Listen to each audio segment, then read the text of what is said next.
আজই ডাউনলোড করুন আর এনজয় করুন আপনার পছন্দের শো। কিন্তু রূপের পরিচয় যে এই মুহূর্তেও রক্ষা কবচ, কারণ পুলস্তরা হসপিটাল অব্দি পৌঁছে গেছে। এই বাড়িতেও যে কোনো মুহূর্তে চলে আসতে পারে। তুমি স্ট্রেস নিও না, ঘাবড়াবার কিছু নেই, ভয় পাওয়ারও কিছু নেই। তুমি রিল্যাক্স করো, নর্মাল হও, ইজি থাকো। এই বাড়ির সবাই খুব ভালো, এদের সাথে মিলেমিশে থাকো, দেখবে আস্তে আস্তে সব মনে পড়ে যাবে। Let's hope for the best, finger cross. আরে ফিঙ্গার ক্রস করতে হবে না, একটা দুর্ঘটনা ঘটেছে এবং তার জন্য হয়তো তোমার পুরনো স্মৃতিগুলো ঝাপসা হয়ে গেছে, but it will come back very soon, trust me. সময়ের সাথে সাথে সব কিছু মনে পড়ে যাবে।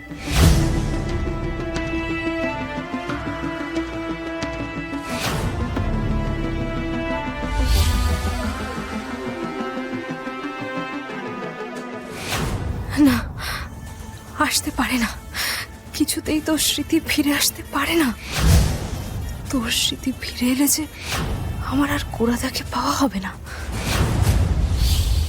অরুণাভ, কোনো ওষুধ লাগবে তো? হ্যাঁ, আমি কয়েকটা নার্ভ ইজি করার ওষুধ দিয়ে দিচ্ছি, সেগুলোই কন্টিনিউ কর। হ্যাঁ, চিন্তা করবে না, একদম চিন্তা করবে না, মনে পড়ে যাবে, আস্তে আস্তে সব কিছু মনে পড়ে যাবে। আমি আজ আসি বাবু, আসি। চল, আমি তোকে এগিয়ে দিই।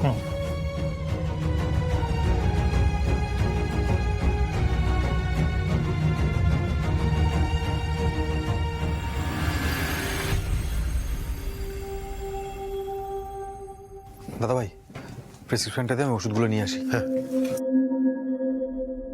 অরুণাভ, ওরা খোঁজ করতে এসেছিল। জানি। তো ঠিকানা জানতে চাইছিল, আমি বলেছি তোকে চিনি না, কিন্তু সেটা ওরা কতটা বিশ্বাস করেছে বুঝতে পারলাম না। বিশ্বাস করেনি অরুণাভ, আমি নিশ্চিত ও বিশ্বাস করেনি। ও আমার আর অদ্বিতীয়ার মধ্যে একটা যোগসূত্র তৈরি করবেই, আর আমার ভয়টা সেখানে। কারণ অদ্বিতীয়া যদি নিজেই নিজেকে রূপ বলে মানতে না চায়, তাহলে আমি ওকে বিপদ থেকে বাঁচাবো কি করে? কারণ আমার মন বলছে পুলস্ত আসবেই, খুব শিগগিরই ও এখানে আসবে। শুনলে তো মা, ডাক্তারবাবু কি বলে গেলেন? সাময়িকভাবে ভুলে গেছো, কিন্তু আবার সব মনে পড়ে যাবে। তুমিই তো আমাদের রূপ, আমাদের রূপ মঞ্জুরি।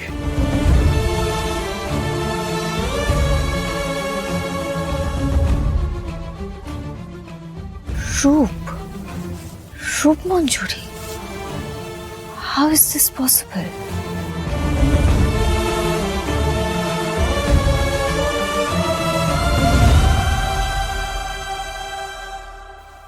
এখন আর কোনো কথা নয়, ওকে একটু বিশ্রাম নিতে দাও।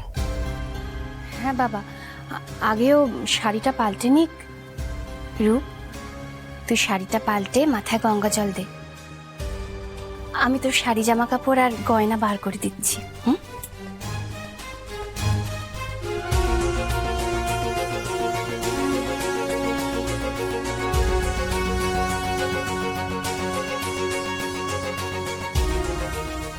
যাও, ওর কাছে যাও।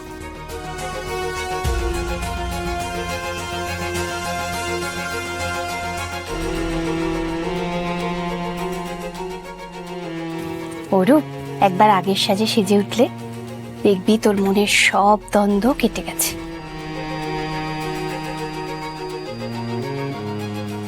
তাই করো অদ্বিতীয়া, তাই করো। মনের দ্বন্দ্ব কাটিয়ে যত তাড়াতাড়ি পারো রূপ হয়ে ওঠার চেষ্টা করো। এই মুহূর্তে এটাই তোমাকে বাঁচানোর একমাত্র রাস্তা। তাহলে তোমরা ওকে সাজিয়ে দাও, আমি আসছি। ওমা, সাজিয়ে দাও মানে? দাঁড়া দাঁড়া দাঁড়া। হ্যাঁ রে গোরা, তোর রূপকে তোর চেয়ে ভালো করে আর কে সাজাতে পারবে বল?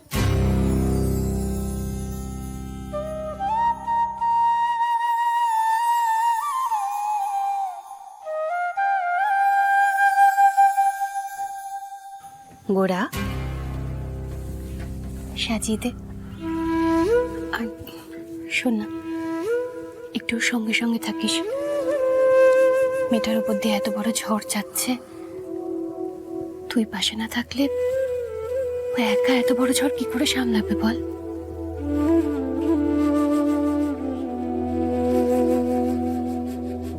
রূপ, তুই শাড়িটা পাল্টে নে।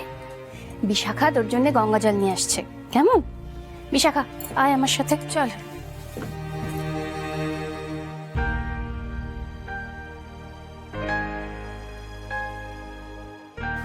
তুমি তুমি চেঞ্জ করে নাও, আমি বাইরে ওয়েট করছি।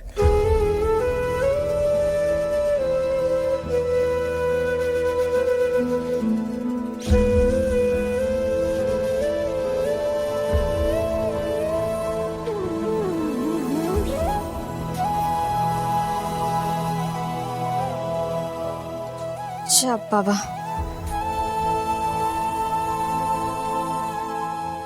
অদ্বিতীয়ার মন থেকে সংশয় দূর করো প্রভু। আমি জানি সারা জীবন তপস্যা করলেও ও রূপ হয়ে উঠতে পারবে না। তা এটা তো আমাকে ধরিয়ে দিয়ে চলে গেল, কিন্তু এই শাড়িটা আমি পরবো কেমন করে? কিন্তু রূপের পরিচয় যে এই মুহূর্তেও রক্ষা কবচ, কারণ পুলস্তরা হসপিটাল অব্দি পৌঁছে গেছে। এই বাড়িতেও যে কোনো মুহূর্তে চলে আসতে পারে। ওকে রক্ষা করো প্রভু, রক্ষা করো।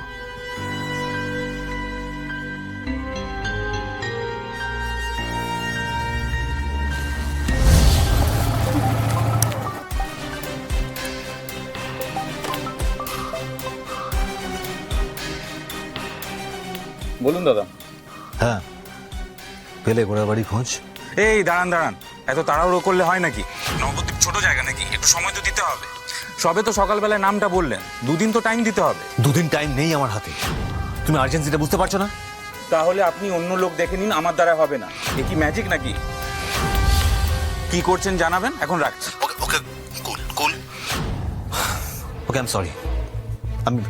আমার মাথা গরম হয়ে গেছিল। করবেন না, মাথা ঠান্ডা রাখুন দাদা। ভরসা করতে হবে তো নাকি? দীপক কোনো রকম হুজ্জুতি সয় না। আপনি একমাত্র ক্লায়েন্ট নন আমার। আচ্ছা, বুঝতে পারছি তো, বললাম তো ভুল হয়ে গেছে আমার। তবে প্লিজ ভাই, তুমি কাজটা করে দাও আমার। আরে দাদা, একবার যখন দায়িত্ব দিয়েছেন কাজ হয়ে যাবে। আশা করছি কালকের মধ্যে অ্যাড্রেস পেয়ে যাব। ডোন্ট ওয়ারি হিয়া, কালকেই গোড়ার বাড়ির অ্যাড্রেস আমরা পেয়ে যাব। কিন্তু দিদিকে মারার এই প্ল্যানের মাঝখানে গোড়া যে এরকম বিস্ফোরণের মতো হয়ে উঠবে, সেটা আমি কল্পনাও করতে পারিনি। আসছি, আমি খুব তাড়াতাড়ি আসছি গোড়াচাঁদ গোস্বামী।